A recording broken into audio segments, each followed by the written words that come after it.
This is your Captain Carl Bezus, ready to pilot you through a new edition of CNN 10. Welcome to the show. News from the flight deck. There could be turbulence ahead for airline travel in the United States. It's not yet back to the levels of passengers and flights it saw in 2019 before the COVID pandemic happened. But because airlines have been reducing the number of flights they offer, planes are still packed, demand is high for available seats, and ticket prices are higher too. A major reason why there are fewer flights is because airlines have staffing problems. Southwest Airlines and American Airlines, for example, say they've canceled thousands of flights recently because they didn't have enough pilots and flight attendants. So when there are issues with the weather, it's harder for these companies to move planes around and get crews on them when schedules change. This isn't just hitting passengers who get stranded at airports when their flights are canceled. Airline unions say the flight crews that are working are stressed to a breaking point. Some have been holding demonstrations in recent days to draw attention to difficult work conditions, and a rise in unruly passengers is part of that. There have been thousands of reports this year.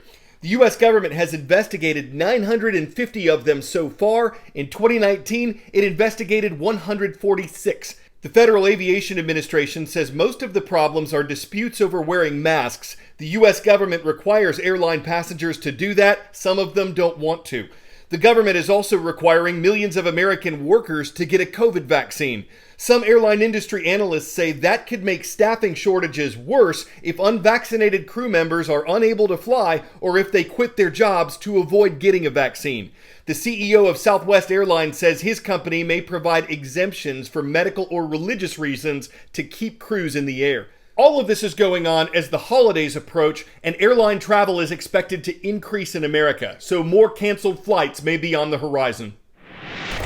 The truth is that no airline is immune to these cascading kind of problems. First, it was Southwest Airlines 3 weeks ago. Now it is American Airlines. The airline canceled more than 800 flights on Sunday, more than 500 on Saturday, more than 300 on Friday.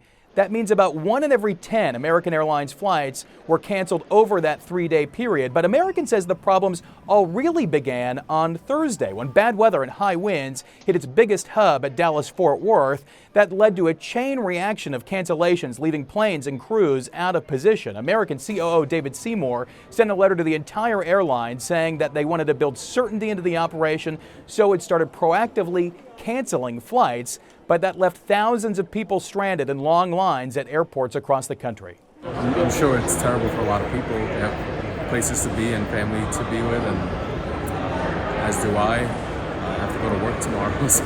It's annoying because it wasn't just American, it was Southwest a couple weeks ago, so it kind of leaves us stranded for a while because they just keep canceling and canceling. I don't understand why it's canceled. I've heard they don't have enough staff. Well, you sold me a product, I paid for it, now it's your job to get me there. Remember, this is not just about staffing. That is only part of the issue here. But the good news is American says 1,800 flight attendants who were on pandemic leaves of absence returned to the job on Monday. American says things should start to return to normal soon. An Oxford University professor of epidemiology, the study of diseases, says it's almost impossible to completely get rid of COVID. Specifically with the Delta variant of the disease, which spreads easily and quickly, he says you reach a point where you can't keep a community in lockdown because COVID will come up again and again. So almost all countries are finding ways to live with the virus rather than trying to completely eliminate it.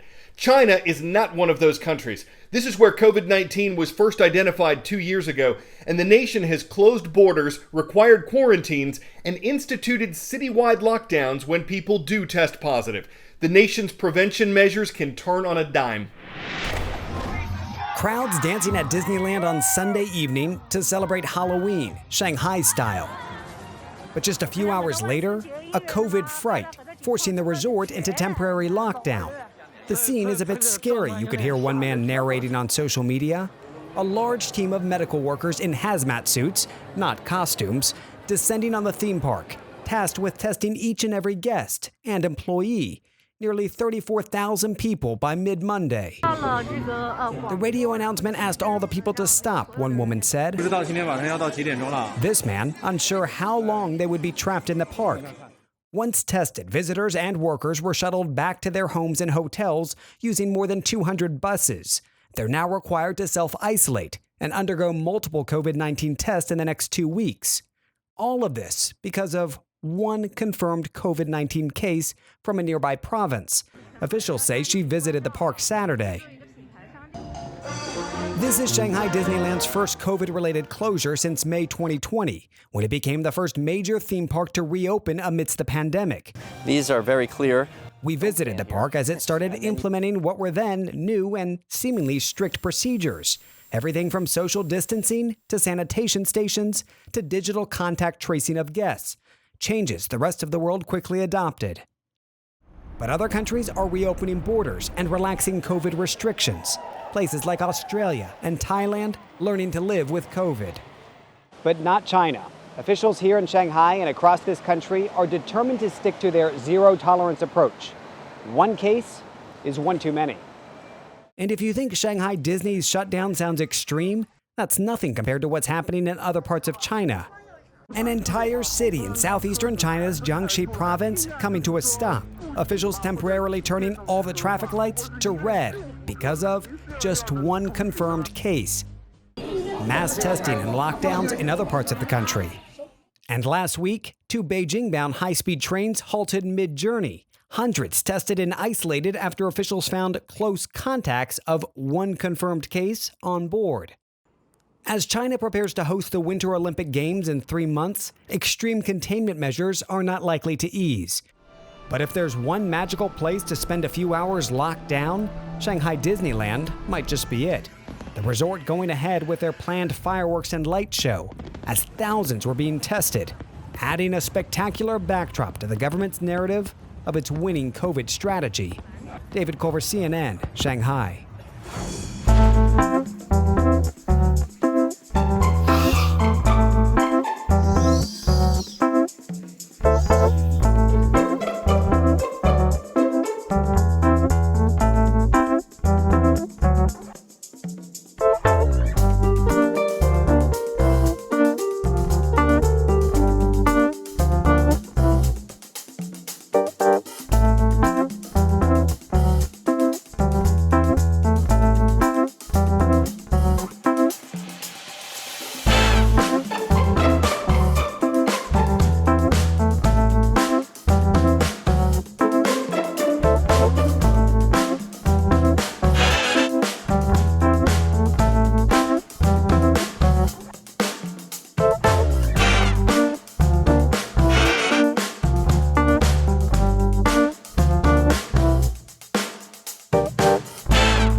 Second trivia.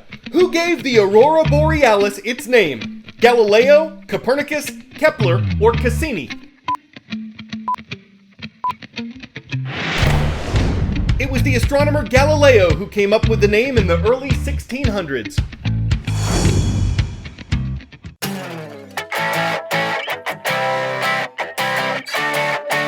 Wrapping up our show on a light note, a northern light note. This is what can happen when a solar flare erupts and causes a geomagnetic storm of electrons that are energized through their acceleration following Earth's magnetic field until they collide with atoms and molecules that release their energy in the form of light when they relax from an excited state. See?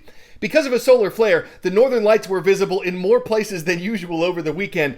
They might have even been seen as far south as Portland, Oregon, or Philadelphia, Pennsylvania, if the weather hadn't been rainy. It's too bad. Light shows are aurorable. Even if you find them a bit of a borealis, it's rare for them to be visible illumination-wide, and in the night sky, they make a huge difference. So you can see how across the spectrum, they delight and bedazzle. I'm Carl Azus. Today's shout-out goes out to Denair High School in Denair, California. Thank you for your comment and your request on our YouTube channel. We hope you and everyone watching worldwide has a wonderful Wednesday.